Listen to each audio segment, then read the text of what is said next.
पद्मासीनं समस्तास्तकृत्यं वसानं विश्वाद्यं विश्ववन्द्यं निखिलभयरं पंचवक्त्रं त्रिनेत्रं प्रार्थना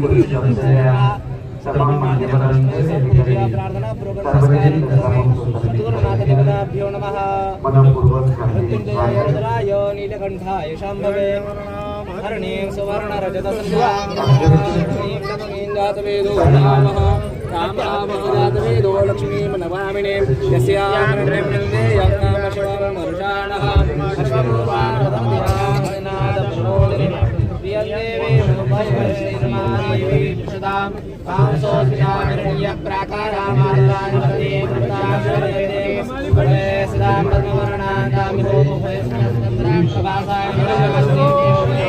स्वामी महाराज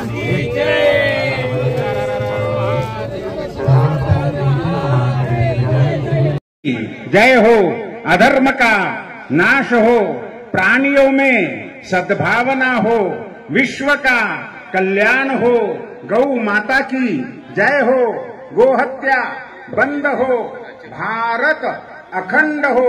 ओम नमः पार्वती पते शिव हर हर महादेव।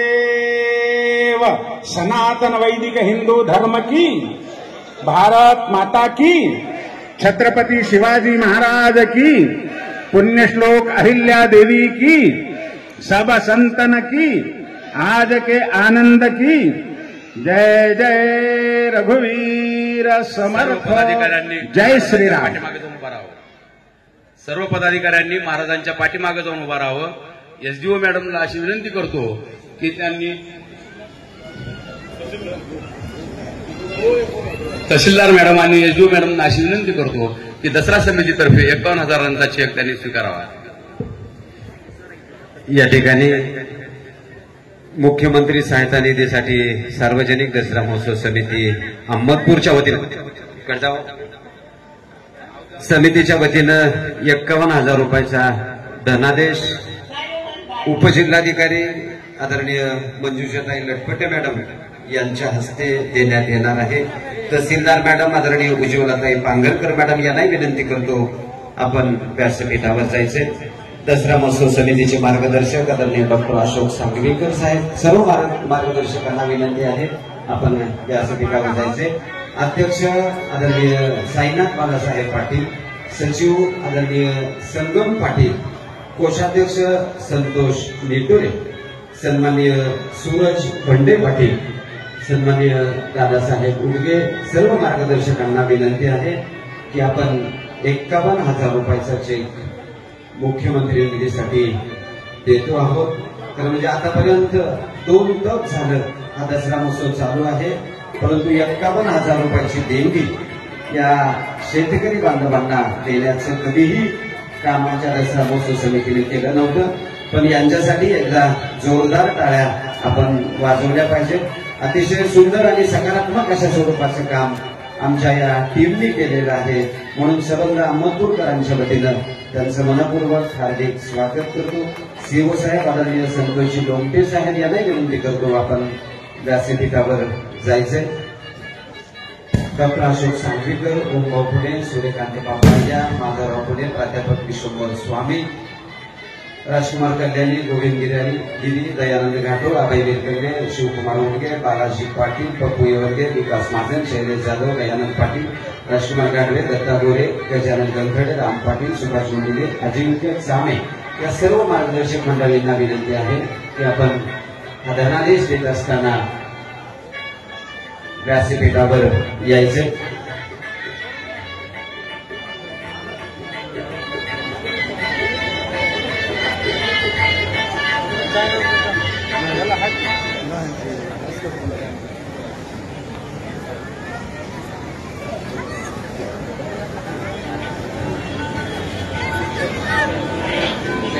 यानंतर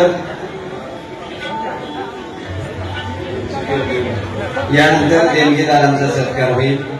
सुप्रसिद्ध पोटविकार तज्ञ आदरणीय डॉक्टर आनंद शहापूरकर साहेब यांना विनंती करतो आपण व्यासपीठावर यायचे. नगर परिषदेचे मुख्याधिकारी आदरणीय संतोषजी लोमटे साहेब यांनाही विनंती करतो. उपजिल्हाधिकारी आदरणीय मंजुषाताई लटपटे मॅडम यांचाही सन्मान करण्याची विनंती महाराजांना करतो. त्यांनी त्यांचा यथोचित सन्मान करावा, सत्कार करावा. यानंतर सन्माननीय प्रवीणजी शिरोडे साहेब यांना विनंती करतो. मी ज्यांचं नाव घेतोय त्यांनी सत्कारासाठी व्यासपीठावर यायचे. आदरणीय डॉक्टर ज्योती माने मॅडम, बांधकाम ठेकेदार आदरणीय एकराजी केंद्रे साहेब, कृषी उत्पन्न बाजार समितीचे संचालक आदरणीय जीवनजी मध्यवाड साहेब, उद्योजक आदरणीय प्रशांत भैया घाटोळ,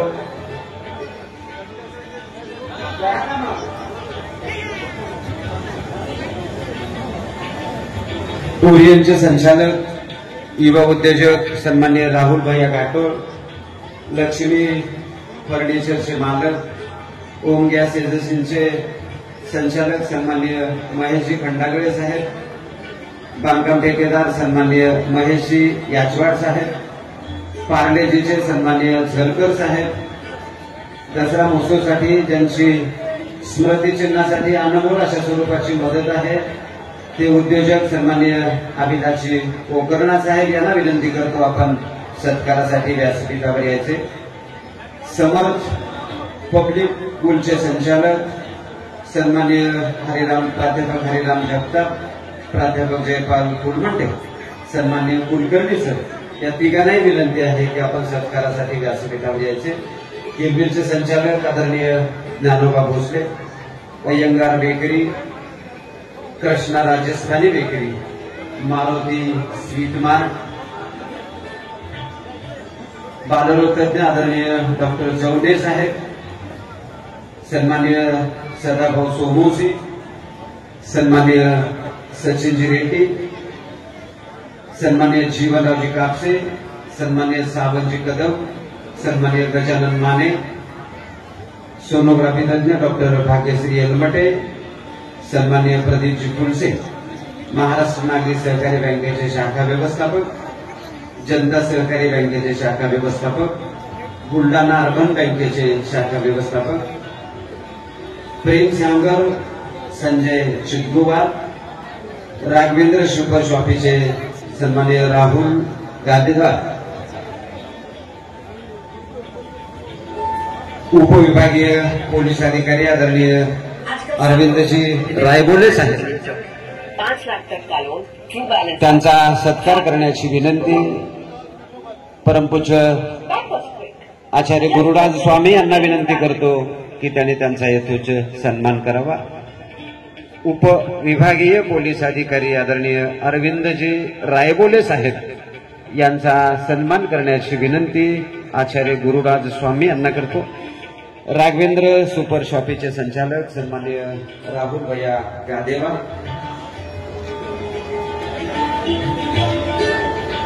सन्मानित ठीक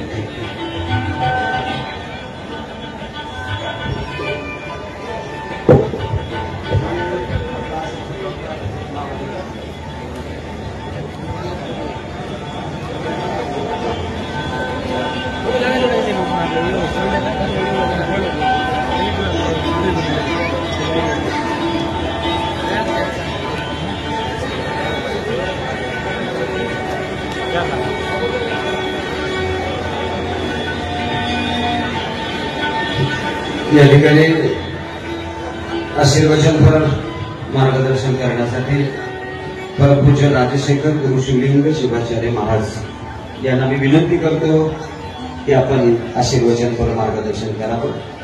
जिच्या उदरात जन्म होतो ती माता आणि जिच्या उदरात अस्त होतो ती माती, यातील वेदांतीचा फरक म्हणजे राष्ट्रसंत परमपूज्य डॉक्टर शिवलिंग शिवाचार्य महाराज यांचे जीवन या पवित्र गाथेचे वारसदार परम आदरणीय वंदनीय पूजनीय युवा बालयोगी राजशेखर गुरु शिवलिंग शिवाचार्य महाराज.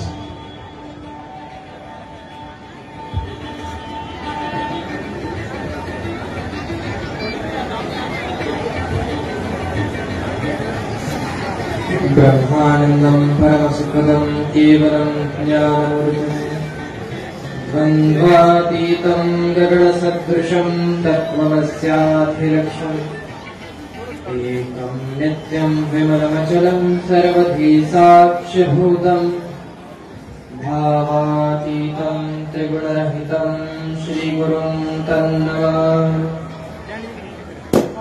तिमिरान्धस्य ज्ञानाञ्जलिशलाकया चक्षुरुन्मिलितं येन तस्मै श्रीगुरवे नमः. तस्मै श्रीगुरवे. संत शिरोमणी मन्मथस्वामी महाराज की, राष्ट्रसंत सद्गुरु शिवलिंग शिवाचार्य महाराज की, सियावर रामचंद्र की, सियावर रामचंद्र की.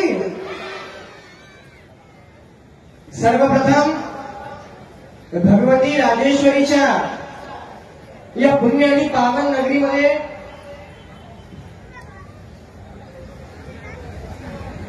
येणाऱ्या सर्व भाविक भक्तांना विजयदशमीच्या हार्दिक शुभेच्छा. आपल्या सर्वांना माहीतच असेल की विजयदशमी साजरा करण्याचं कारण काय, यावर मी काही जास्त बोलणार नाही. पण जेव्हा रावणाचा अंतकाळ होता त्यावेळेस रावणाला कळालं, त्याला जाणीव झाली की आज मी या रणभूमीमध्ये का हरलो, माझा पराजय का झाला. आणि याचं उत्तर दे प्रभू रामचंद्राला रावण म्हणाला, हे बघ रामा, आता मला कळालेलं आहे की मी आज या रणभूमीमध्ये का पराजित झालेलो आहे. जर एकमेकाची तुलना केली तर वयामध्ये दोघांपेक्षा श्रेष्ठ कोण आहे. रावण एका नाम आहे, राम रावणापेक्षा छोटा आहे, कनिष्ठ आहे. वयामध्ये सुद्धा रावण श्रेष्ठ आहे, बळामध्ये सुद्धा रावण श्रेष्ठ आहे. आपल्याकडे तर एक डोकं आहे, रावणाकडे 10 डोकं. बुद्धीमध्ये सुद्धा रावण श्रेष्ठ आहे, शारीरिक बलामध्ये रावण श्रेष्ठ आहे. जर आपण रावणाचा परिवार बघितला तर रामापेक्षा खूप मोठा आहे. रावणाला 1,00,000 पुत्र आहेत. पण तरीही रावण पराजित झाला आणि राम विजयी झाला. याचं कारण काय, तर रावणासोबत त्याचा भाऊ होता आणि रामासोबत त्यांचा भाऊ. तर आजकाल हेच चाललेलं आहे की जी आपली जवळची नाती आहेत ती आजकाल आपल्यापासून दूर होत चाललेली आहे. जी आपली संस्कृती आहे त्याच्याकडे आपण लक्ष देत नाही. आता इथं भावाचा अर्थ म्हणजे काय, इथं भावाचा अर्थ म्हणजे कौटुंबिक नातं नाही. तुम्हाला सांगतो, आपल्या या भारताची अशी परंपरा आहे, या भारताची अशी गरिमा आहे की इथं आपल्याला सांगितलं जातं, India is my country, all Indians are my brothers and sisters. हे हा भारत माझा देश आहे आणि याचे सर्व नागरिक माझे बंधू आणि भगिनी आहेत. हे कुठल्याही देशामध्ये अशी शिकवण दिली जात नाही, कुठल्याही देशाचे असं इतिहास नाही. महाभारताचा काळ होता. अर्जुन आणि भगवान कृष्ण रथामध्ये चालत असताना अर्जुनला एक रंग दिसला, एक गरीब भिकारी दिसला, एक भिक्षेकरी दिसला. तो भिक्षा मागू लागला. त्यावेळेस अर्जुनाने भगवंताला विचारलं, भगवंता तुम्ही ही सृष्टी निर्माण केली, या सृष्टीची रचना केली, पण असे लोक का निर्माण केले की जे भिक्षा मागतात. अर्जुनाने भगवंताला विचारलं, भगवंताने ऐकल्यासारखं केलं. अर्जुनाला कीव वाटली. अर्जुन त्या भिक्षेकरीकडे गेला आणि त्याला सुवर्ण मुद्रा दिल्या. आपल्या जवळच्या सुवर्ण मुद्रा त्या भिक्षेकरीला दिल्या आणि म्हणाले की आता उद्यापासून भिक्षा मागायची नाही. भिक्षेकरी आनंदित झाला आणि गावाकडे परतू लागला. विचार करत की आता माझ्याकडे सुवर्ण मुद्रा आलेल्या आहेत, आता मी माझ्या गावाकडे जाऊन नवीन बंगला बांधेन, स्वतःसाठी नवीन वस्तू घेईन. तो या इच्छेमध्ये रमत होता की तेवढ्यामध्ये चोर आले आणि त्याच्याकडची काही सुवर्ण मुद्रा होती ती घेऊन गेली. मग पुन्हा तो भिक्षेकरी दुःखी झाला आणि मग दुसऱ्या दिवशी पुन्हा भिक्षेला बसला. दुसऱ्या दिवशी पुन्हा अर्जुन आला भगवंतासोबत. अर्जुनाने त्या भिक्षेकरीला बोलवलं. अर्जुन म्हणाला, काल तर तुला सुवर्ण मुद्रा दिल्या होत्या, आणखीन आज काय कारण भिक्षा मागण्याचं? तर त्या भिक्षेकरीने आपलं जे काही कथन आहे ते अर्जुनाला सांगितलं आणि मग अर्जुनाने त्यानंतर त्याला रत्न दिलं. अर्जुनाने रत्न दिलं, सुवर्ण मुद्रेपेक्षाही अनमोल अशा प्रकारचं रत्न त्या भिक्षेकरीला दिलं आणि म्हणाला, जा आता पुन्हा कधी भिक्षा मागू नकोस. भिक्षेकरी गेला आणि द्विगुणित आनंदामध्ये गेला. आधी तर सुवर्ण मुद्रा होत्या त्या गेल्या, आता रत्न मिळाला, पटकन घरी जाऊ नाहीतर पुन्हा चोर येतील. या विचाराने घरी गेला आणि विचार करू लागला की एवढा मूल्यवान रत्न आहे, ठेवायचा कुठे? घरामध्ये बघितलं, एक मडकं दिसलं, त्यामध्ये त्याने तो रत्न ठेवला. दुसरा दिवस भिक्षेकरीची बायको नदीमध्ये पाणी भरायला चालली आणि जाता जाता ती मडकं घेऊन गेली. कोणतं? ज्यामध्ये रत्न ठेवलेलं. आणि मग त्या मडक्यामध्ये पाणी भरत असताना ते रत्न नदीमध्ये. आणि मग त्यानंतर तो पुन्हा भिक्षेकरी भिक्षा मागायला बसला आणि मग पुन्हा अर्जुन आला आणि त्याला रागवलं की बाबा, तुला पहिल्या दिवशी सुवर्ण मुद्रा दिल्या, ते तुझ्याकडून सांभाळणं झालं नाही आणि मग रत्न दिलं. भगवान कृष्ण ही सगळी लीला ऐकत होते. भगवान कृष्णांनी आपल्या जवळचे जे काही 2 नाणे होते ते त्या भिक्षेकरीला दिले आणि जा म्हणाले. रस्त्यातून जात असताना त्या भिक्षेकऱ्याला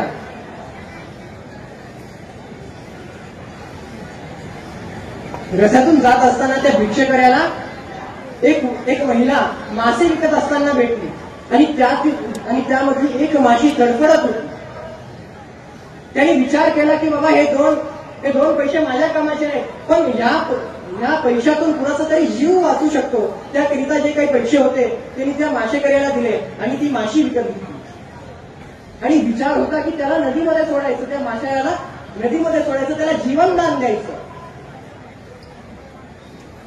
आणि ती माशी खाली पडली आणि खाली पडल्याबरोबर त्या माशीच्या मुखामधून तो रत्न बाहेर आला. माशीच्या मुखातून रत्न बाहेर आल्याबरोबर तो भिक्षेकरी आनंदित झाला आणि ओरडू लागला, मला सापडलं. ओरडू लागला की अरे मला सापडलं. जेव्हा हा भिक्षेकरी ओरडू लागला तेव्हा दुसरीकडून चोर येऊ लागला. भिक्षेकरी तो ओरडू लागला की मला सापडलं. तिकडून चोर येऊ लागला. चोराला वाटलं की यानं मला ओळखलेला आहे आणि हा ओरडायला लागलाय. कशासाठी? की याला सापडलं, कोणी चोरी केली. चोर धावत त्या भिक्षेकराकडे आला आणि त्याला म्हणलं, तुला पाहिजे काय बाबा? तुझे पैसेच पाहिजेत ना? आणि चोराने त्याच्याकडून चोरलेली जी काही सुवर्ण मुद्रा होती त्याला परत दिली. म्हणजे आपल्या भारतीय संस्कृतीमध्ये दर्पण कशाचं आहे तर ते वसुदैव कुटुंबकम. जेव्हा तुम्ही स्वतःचा विचार करता तेव्हा तुम्हाला काही भेटत नाही, आणि जेव्हा तुम्ही दुसऱ्यांचा विचार करता, जेव्हा तुम्ही गरजू लोकांचा विचार करता, तेव्हा तुम्हाला भाग्याने त्याच्या पद्धतीनं दुग्नीत भेटतं. आणि तेच कार्य या समितीने केलेलं आहे. आणि ते विपुल आणि ते पुन्हा त्यांच्याकडे 10 पटीने येणार ते मी तुम्हाला सांगू इच्छितो. कारण हे कार्य एका गरजू व्यक्तीला मदत केलेलं कार्य हे सगळ्यात श्रेष्ठ कार्य आहे. आपली भारताची संस्कृती काय, वसुदैव कुटुंबकम, हे सगळे जे विश्व आहे ते कुटुंब आहे. प्रत्येक इथला व्यक्ती, प्रत्येक नागरिक हा भाऊ आहे. इथली प्रत्येक बहिणी ही त्याच्याकरिता माता आहे. नवरात्रमध्ये आपण कशाची पूजा करतो? आदिशक्तीची पूजा करतो. पण ती आदिशक्ती कुणाला बनवतो आपण? एका मुलीला, एका स्त्रीला आपण तिथे आदिशक्ती बनवतो. तिच्या हातामध्ये आपण अस्त्र देतो आणि मग तिची पूजा करतो. पण याचं भान ठेवा की जेव्हा मुली रात्री दांडिया खेळत असताना जातात तर त्यांच्या हातामध्ये दंड पण द्यायला शिकतात. कारण रात्रीच्या अंधारामध्ये जर मुली दांडिया खेळायला निघाले तर त्यांना दंड कसं चालवायचं याचंही प्रशिक्षण आलं पाहिजे. आणि हेच आपल्या संस्कृतीमध्ये सांगितलं जातं.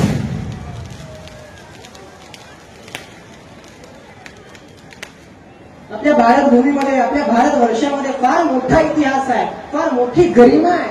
पण जर दुःखद गोष्ट जर कशाची आहे तर आपल्या भारतीय संस्कृतीला पाश्चात्य संस्कृतीचं ग्रहण लागलेलं आहे. याचंच दुःख आहे आपल्याला. आपल्या भारताची परंपरा आहे की बाहेर निघत असताना आपण खादी कपडे घालतो.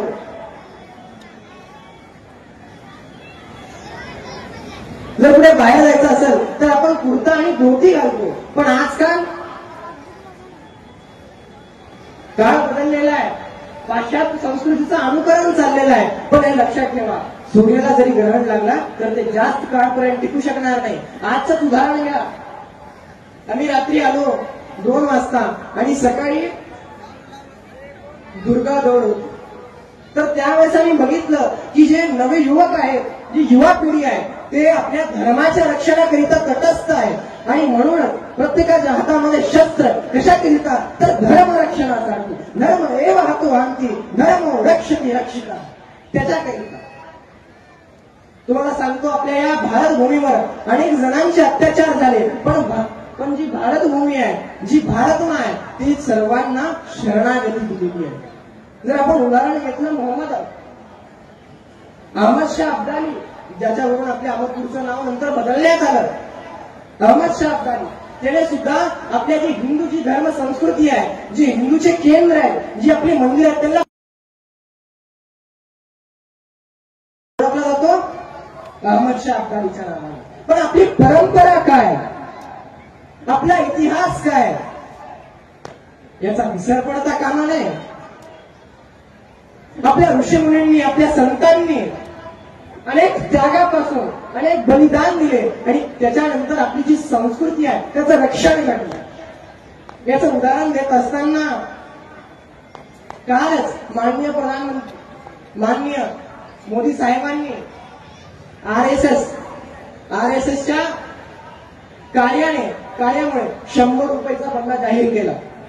कशाकरिता तर ते आपल्या संस्कृतीच्या रक्षणाकरिता तत्पर होते. आणि आजकाल ही प्रत्येकावर जबाबदारी आहे की आपल्या संस्कृतीचं रक्षण घडलं पाहिजे, की आपल्या प्रत्येकावर जबाबदारी, जी आपल्या मुली आहेत, जे जेव्हा घराच्या बाहेर जातात तेव्हा त्या आपल्या संस्कृतीचं, आपल्या परंपरेचं रक्षण करणं हे आपलं परम कर्तव्य आहे. आणि त्याकरिता जी विसर, जी चूक आपल्याकडून घडलेली आहे, काळ बघा, प्रत्येकाला सावरण्याची वेळ देतो. आता ही वेळ आपल्या हातात आहे, ही वेळ आपल्या मुठीत आहे की जे कार्य, जी परंपरा, जी आपली परंपरा आपल्या संतांनी आपल्याला लावून दिलेली आहे, जी परंपराचं जतन ऋषी मुनींनी, संतांनी, क्षत्रियांनी केलेलं आहे, त्याला आपल्याला पुढे चालवायचं. रावणाचा नाश कशाकरिता होतो?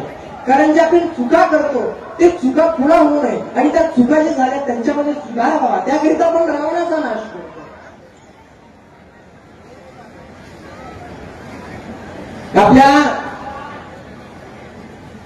आपली जी ग्रामस्थ मंडळी आहे आणि जी युवा नेतृत्व पिढी आहे, त्यांचं म्हणणं आहे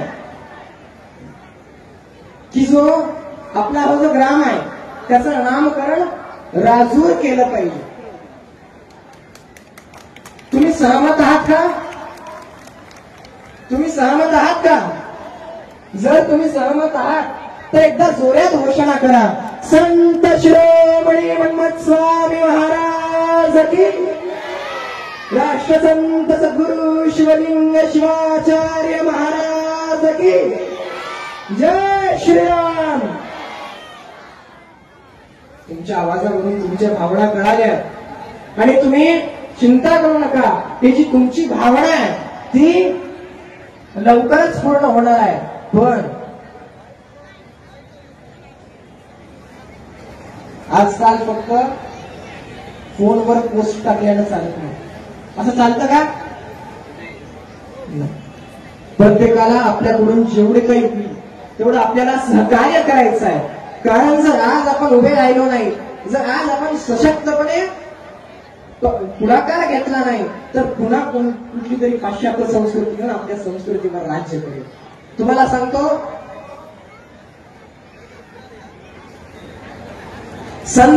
एक संत होते जे भारत भ्रमणाकरिता निघालेले होते आणि त्यांनी पाहिलं की मुलांचा समूह आहे. एका मैदानामध्ये ते चेंडू सोबत खेळत आहे. चेंडू सोबत खेळू लागले, त्याला लाथा मारू लागलेली आहे. आणि त्यावेळेस एका मुलाला प्रश्न पडला आणि त्याने साधूला विचारलं, महाराज की या चेंडूची किती दुरावस्था आहे. काय या चेंडूची किती दुरावस्था आहे की जो कोणी येतो याला लाथ मारतो, आणि त्या बालकाची समजूत काढत त्या संन्यासाने उत्तर दिलं, बाळा त्या चेंडूमध्ये हवा आहे म्हणून प्रत्येक जण त्याला लाथ मारतो. त्या चेंडूमध्ये हवा आहे, ते चेंडू काय फुफ्फुस आहे म्हणून सर्वजण त्याला लाथ मारतात. जर त्या चेंडूमध्ये जर दुसरीकडे जर आपण दगड पाहिलं तर कुणाची हिमाकत आहे का दगडाला लाथ मारण्याची? कुणाची हिमाकत आहे का दगडाला लाथ मारण्याची?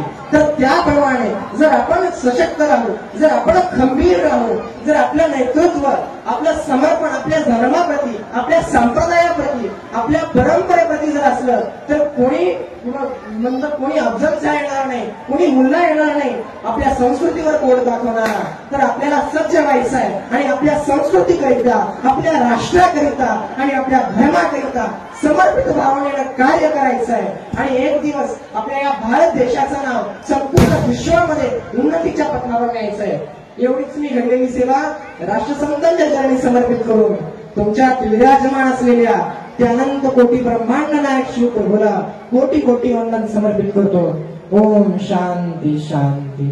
संत शिरोमणी मन्मथ स्वामी महाराज की, राष्ट्रसंत सद्गुरु शिवलिंग शिवाचार्य महाराज की, सियावर रामचंद्र की, भारत माता की, भारत माता की. वंदे वंदे. आई राजा उदो उदो. मनपूर्वक धन्यवाद महाराज. यानंतर देणगीदाराचे काही निवडक सत्कार आहेत. मी ज्यांचं नाव घेतोय त्यांना विनंती आहे की आपण व्यासपीठावर यायचे. आदरणीय प्रदीप बाबासाहेब कांबळे यांना विनंती आहे आपण व्यासपीठावर यायचे. पोलीस हवालदार आदरणीय सुनीलजी श्रीडामे साहेब, जनार्दनजी भालेराव, सन्माननीय संतोष ढवळे या मान्यवरांना विनंती करतो की आपण देणगीदारांना विनंती करतो की आपण व्यासपीठावर यायचे.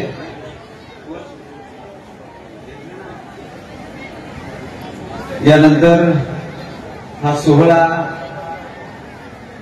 वर्तमानपत्रामध्ये छापून येण्यासाठी ज्यांचं अनमोल अशा स्वरूपाचं सहकार्य आहे, लोकशाहीचा चौथा खांब म्हणून ज्यांच्याकडे सन्मानानं पाहिलं जातं ते महाराष्ट्र राज्य पत्रकार संघटनेचे अध्यक्ष प्राध्यापक यशवंत स्वामी, उपाध्यक्ष बालाजी पारेकर, सन्माननीय गणेश हामने, संपादक पोलीस दर्पण, आदर्श महाराष्ट्र न्यूज उदय गुंडिले, संपादक धम्मानंद कांबळे या सर्व पत्रकारांचं शब्दसुमनाने मनपूर्वक हार्दिक स्वागत करतो.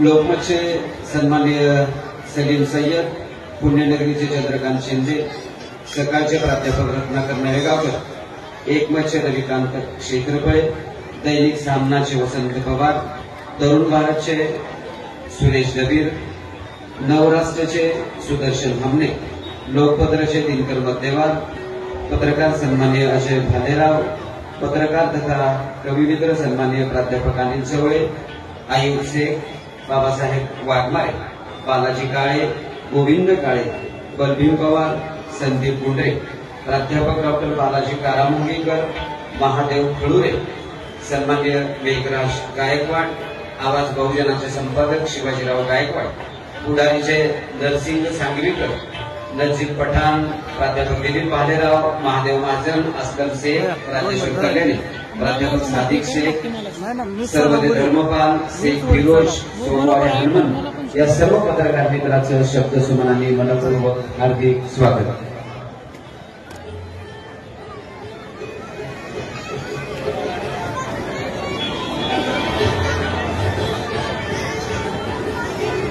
यानंतर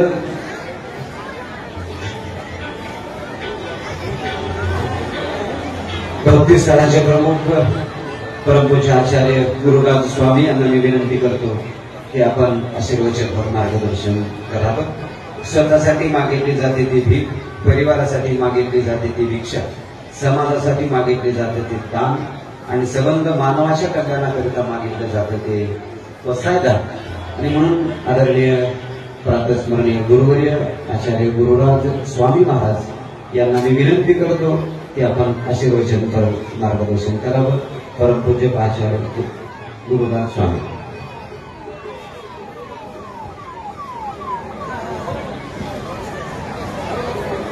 ब्रह्मानंदं परमगुरुं केवलं ज्ञानोदयं द्वन्द्वातीतं गगनसदृशं तत्त्वमस्यादिलक्ष्यम् एकं नित्यं निर्मलं सर्वधी साक्षिभूतं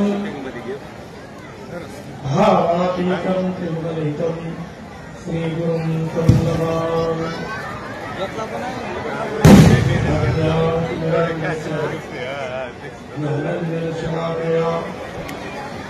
चक्षुरुन्मीलितं येन तस्मै श्री गुरुवे नमः. तस्मै श्री गुरुवे नमः.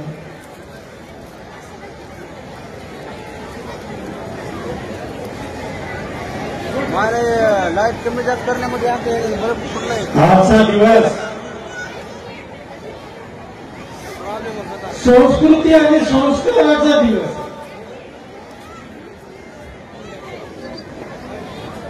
भारतीय संस्कृती आणि त्या भारतीय संस्कृतीचे संस्कार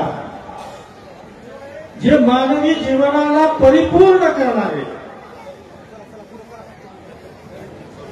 खऱ्या अर्थानं मानवी जीवन 5 अंगानं परिपूर्ण होतं. मी येत असताना, आमच्या पालखी सोबत येत असताना मला प्रश्न विचारला, भगवान श्रीरामामध्ये असा कोणता गुण होता?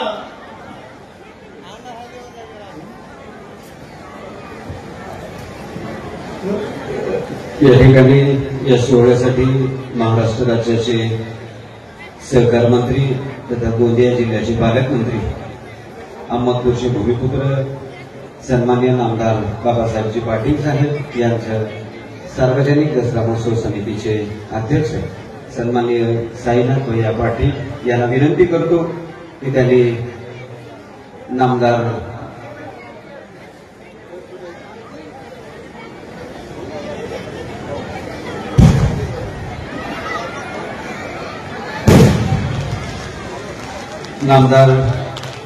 बाबासाहेबजी पाटील यांचा सार्वजनिक दसरा महोत्सव समितीच्या वतीनं जगताप साहेब सनई लावा थोडी.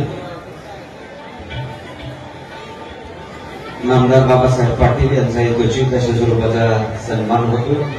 त्यांच्या समवेत आलेले देणगीदार आदरणीय शिवानंद तात्या हेगणे यांचाही सन्मान करण्याची विनंती सन्माननीय संगम भैया पाटील यांना विनंती करतो त्यांनी त्यांचा यथोचित सन्मान करा. राष्ट्रवादी काँग्रेसचे सरचिटणीस सन्माननीय शिवानंद तात्या हेगणे यांचा सन्मान करण्याची विनंती संगम पाटील यांना करतो. उपस्थित असलेल्या सर्व मान्यवरांचं पुन्हा एकदा गंधभरल्या फुलाने मनपूर्वक हार्दिक स्वागत करून माऊलींना विनंती करतो की आपण आशीर्वचनपर मार्गदर्शन करावं. आदरणीय परमपूज्य प्रातस्मरणीय वंदनीय आचार्य गुरुराज स्वामी यांना विनम्र विनंती आहे की आपण आशीर्वचनपर मार्गदर्शन करावं. आचार्य गुरुराज स्वामी. बंद करायचं नाही.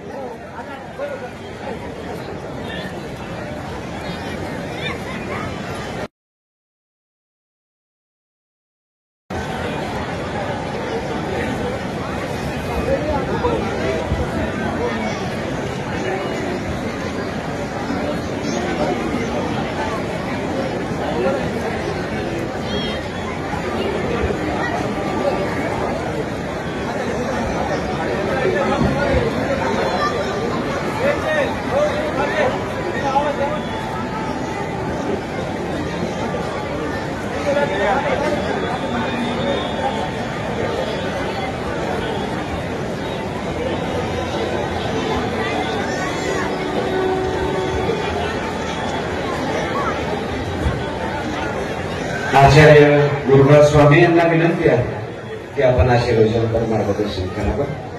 प्रातस्मरणीय वंदनीय परमपूज्य आचार्य गुरुराज स्वामी. बाकीचे व्यासपीठावरील जे मान्यवर आहेत त्यांना विनंती आहे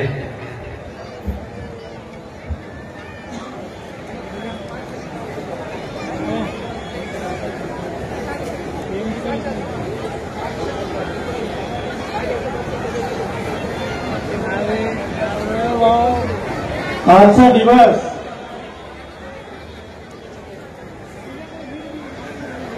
संस्कृती आणि संस्काराचा संमिश्र दिवस आहे.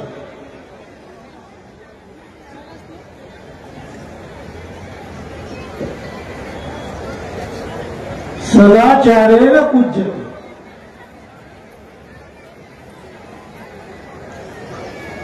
मी येत असताना पालखी सोबत येत असताना मला एखादा प्रश्न विचारला,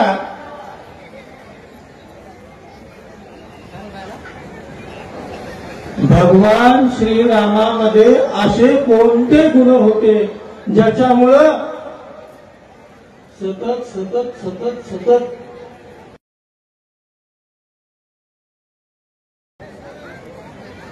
त्याचं स्मरण करतो आणि त्याच्यामध्ये असे कोणते गुण होते.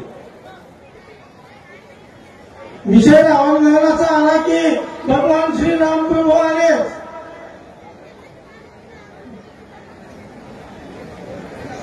प्रश्न विचारल्यानंतर माझ्या मनामध्ये खरंच कुतूहल वाटलं. मानवी जीवनाच्या विकासाकरता अत्यंत महत्वाचे जे 5 अंग आहे ते प्रामुख्यानं भगवान श्रीरामामध्ये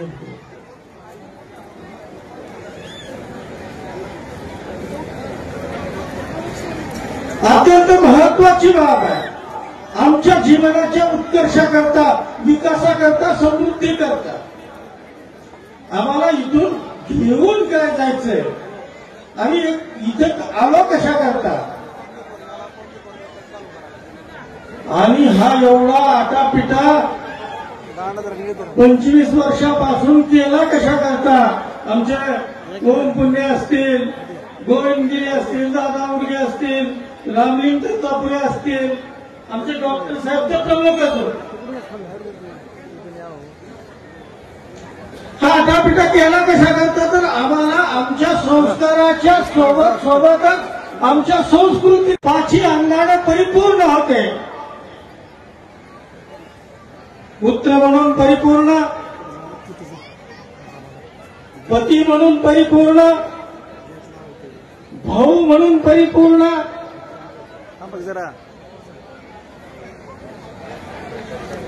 राजा म्हणून परिपूर्ण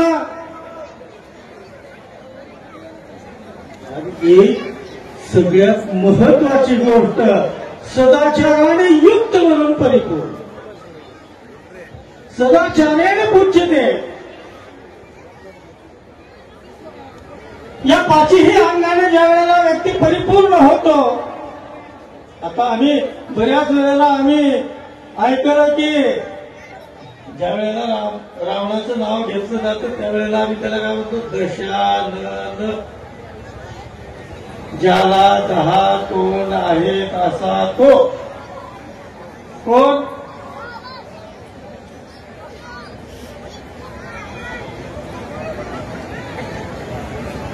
मग भगवान श्रीरामाला किती मुख?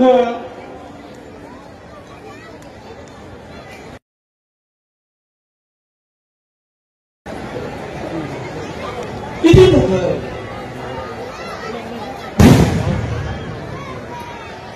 रामाच्या वडिलाचं नाव काय? रामाच्या वडिलाचं नाव काय? दशरथ. 10 रथाला एका दोरीत बांधून घेऊन जाणारा व्यक्ती म्हणजे दशरथ. मग ते 10 रथ कोणते? पंच ज्ञान इंद्रिय आणि पंच कर्म इंद्रिय ज्याच्या हातामध्ये आहे तो व्यक्ती साधा असेल का?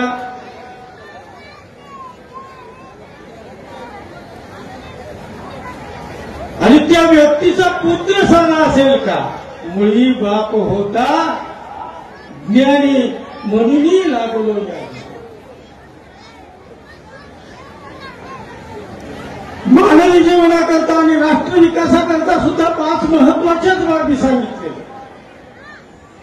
पहिली बाब आहे समाज, दुसरी बाब प्रकृती, तिसरी बाब राष्ट्र, चौथी बाब आत्मबोधन आणि 5वं अत्यंत महत्वाचं आहे परिवार. आजची परिस्थिती आम्ही पाहिली. प्रत्येक जण प्रत्येकाच्या स्वतःच्या स्वार्थाकरता, राष्ट्राच्या नाही स्वतःच्या स्वार्थाकरता. ही संस्कृती संस्काराची संस्कृती आहे. एवढ्यासाठीच म्हणतो मी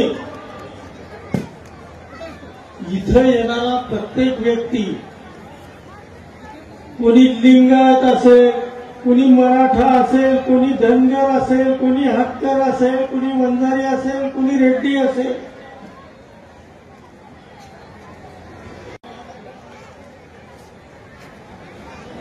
खरं तुम्हाला जागवायचा दिवस आज आहे बरं का. खऱ्या अर्थानं आता आमच्या शास्त्र काय म्हणतं, देवी झोपते आज, मिरवणूक झाल्यानंतर झोपते, उठते केव्हा? पौर्णिमेच्या दिवशी.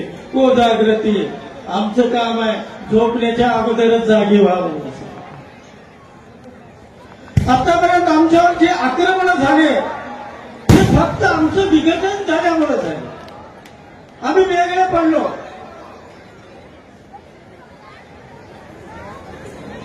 महापुरुषांनी ज्या वेळेला उत्सव आरंभ केले, हा काय फार युगाचा उत्सव नाही.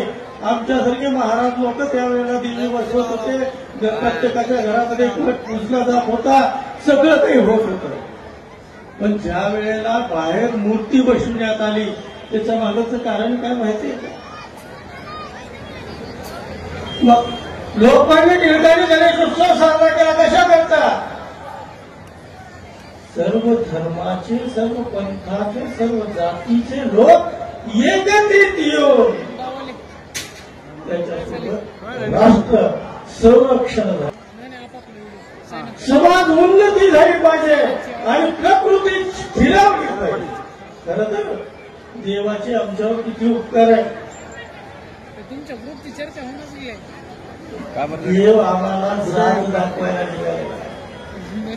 लक्षात ठेवा, इकडे लक्ष द्या. देव अतिवृष्टी झाली, कुणाच्या वावरावर पाणी पडलं? कुणाच्या? वाऱ्याच्या वावरावर पाणी पडलं का मराठ्याच्या पडलं का वंजाऱ्याच्या पडलं का ब्राह्मणाच्या पडलं का हक्क धनगराच्या पडलं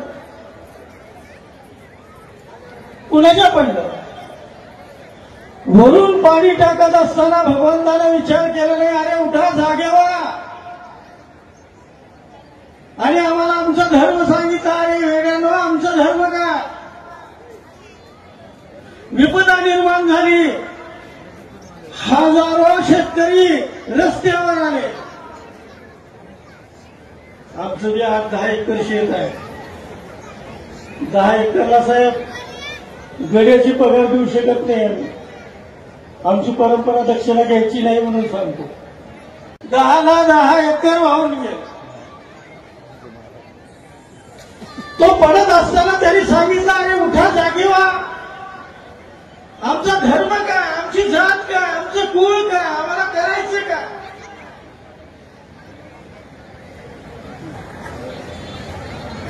काल बोलून येणार होते तुम्हाला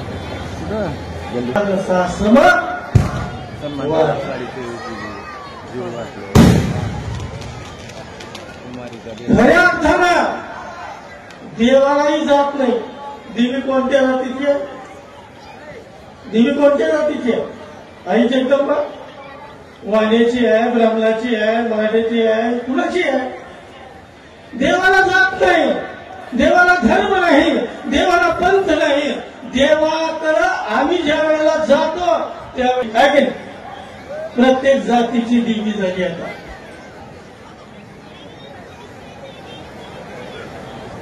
भगवंताने आम्हाला धर्म सांगितला खरा तो एकची धर्म जगाला काय करावं प्रेम उठा जागे व्हा माणसानं माणसाच्या कामाला पडा माणसाने माणसाकरता काहीतरी करा माणसाने माणसाचा एक होता माणसाने माणसाला सोपा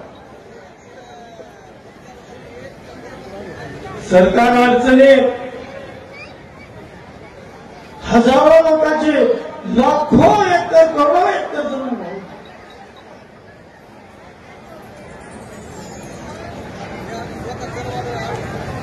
आम्ही अडचणीत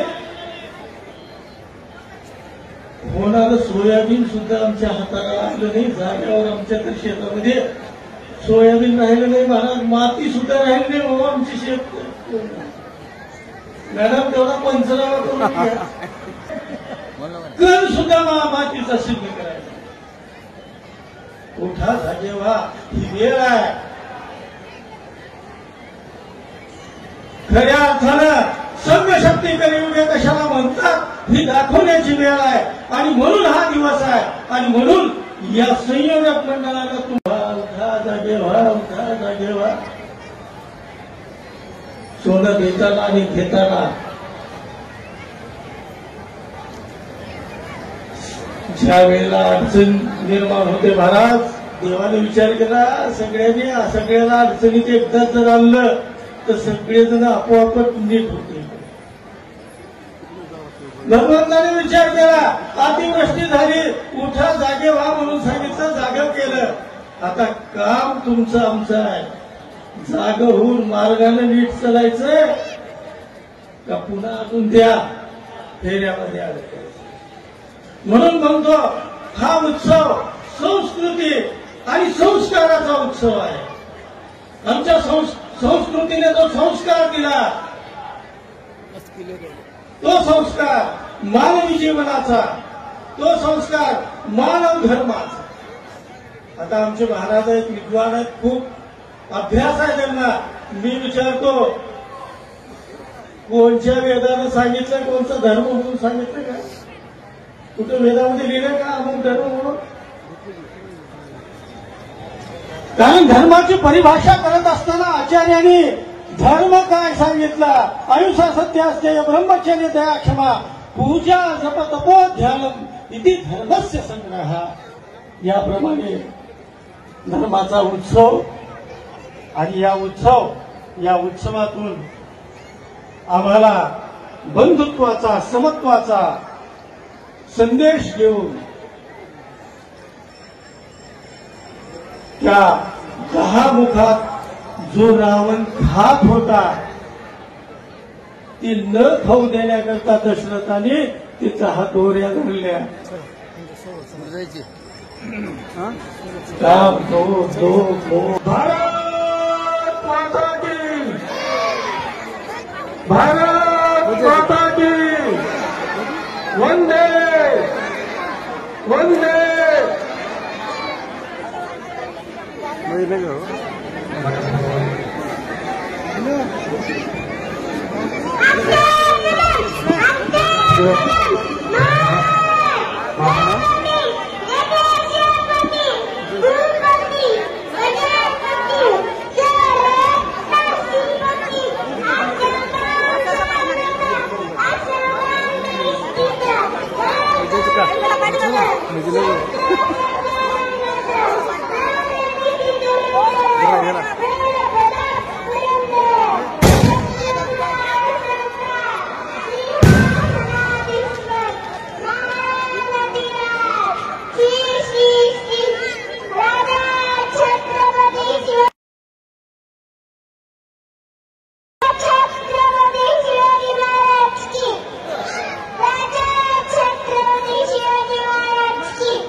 मनपूर्वक धन्यवाद.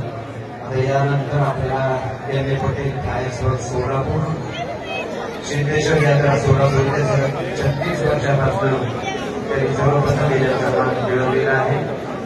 100 पेक्षा जास्त यात्रेमध्ये त्यांचा दारूचा प्रोग्राम असतो. महाराष्ट्र, कर्नाटक, आंध्र प्रदेश, तेलंगणा या राज्यामध्ये त्यांचा हा सोहळा असतो.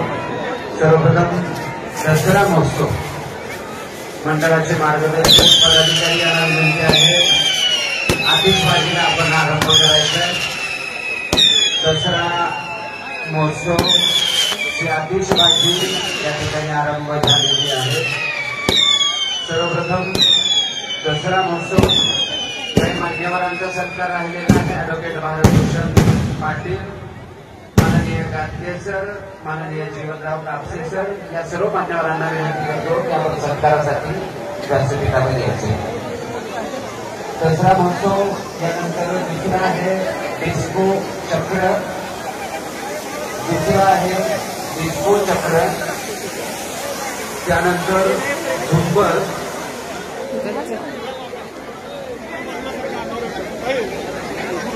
आतिषबाजी आणि रावण करण्याच्या या सुंदर सोहळ्यासाठी आपण उपस्थित झाला. कोणतं गर्दी न करता आपण हा सोहळा पार करण्यासाठी मदत करावी. दुसरं डिस्को चक्र, त्यानंतर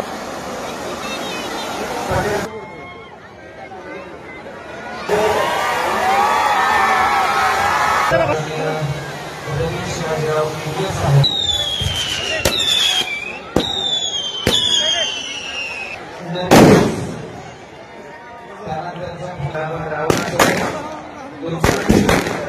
नंतर ऑटोमॅटिक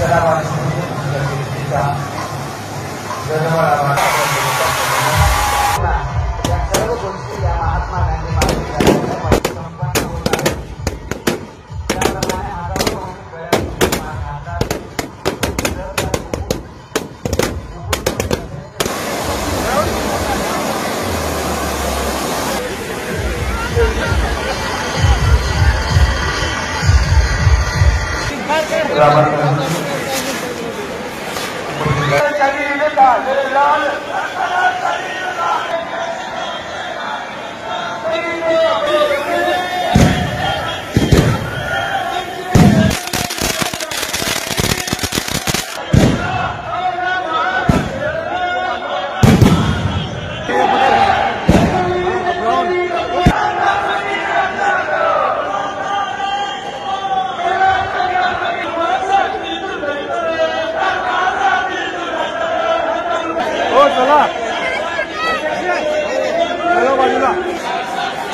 आभारासाठी व्यासपीठावर यायचे.